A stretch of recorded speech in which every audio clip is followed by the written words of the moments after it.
നമ്മളൊരു മെഡിസിൻ കഴിക്കുമ്പോൾ അതിന് അലർജി ഉണ്ടായാൽ എന്തെങ്കിലും അലർജിക് റിയാക്ഷൻസ് നമ്മളുടെ ബോഡി പ്രൊഡ്യൂസ് ചെയ്യുകയാണെങ്കിൽ നമ്മൾ ഫസ്റ്റ് ചെയ്യേണ്ട കാര്യം അത് ഡോക്ടറെ ഇൻഫോം ചെയ്യുക എന്നുള്ളതാണ്. അത് പോസിബിൾ അല്ല, ദൂരെയുള്ള ഡോക്ടറാണ്, കോൺടാക്ട് നമ്പർ ഒന്നും കയ്യിലില്ല. അറ്റ്ലീസ്റ്റ് നമ്മുടെ ഫാർമസിസ്റ്റിനെ നമ്മൾ ഇൻഫോം ചെയ്യുക നമ്മൾക്കിങ്ങനെ ഡ്രഗ് അലർജി ഉണ്ടായിട്ടുണ്ടെന്ന്. അവർ ഡോക്ടറെ കോൺടാക്റ്റ് ചെയ്യാൻ പറ്റുന്ന സാഹചര്യമാണെങ്കിൽ കോൺടാക്റ്റ് ചെയ്യും.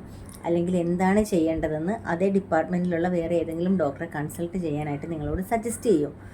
ചില ആൾക്കാർ എങ്ങനെയാണെന്ന് വെച്ചാൽ ഡ്രഗ് അലർജി ഉണ്ടായാൽ നെക്സ്റ്റ് വിസിറ്റ് ഡേറ്റ് എന്നാണോ ഡോക്ടർ കൊടുത്തിരിക്കുന്നത് ആ ഡേറ്റ് വരെ വെയിറ്റ് ചെയ്തതിന് ശേഷം അന്നാണ് വന്നിട്ട് ഡോക്ടറോട് പറയുന്നത് എനിക്ക് ഡ്രഗ് അലർജിയാണെന്ന്. ഒരിക്കലും അങ്ങനെയല്ല ചെയ്യേണ്ടത്. ചിലർ അലർജിക് റിയാക്ഷൻസ് കാണുമ്പോഴേ സിട്രസിൻ എടുത്ത് കഴിക്കുന്ന ആൾക്കാരുണ്ട്. ഒരിക്കലും ചെയ്യാൻ പാടില്ലാത്ത കാര്യമാണ്. സിട്രസിൻ ഡോക്ടറുടെ പ്രിസ്ക്രിപ്ഷൻ ഇല്ലാതെ സിട്രസിൻ കഴിക്കാനേ പാടില്ല. അപ്പോൾ ഈ കാര്യം എല്ലാവരും ഒന്ന് ശ്രദ്ധിക്കുക. വേറൊന്നുമില്ല. Thanks for watching. Bye from Asha.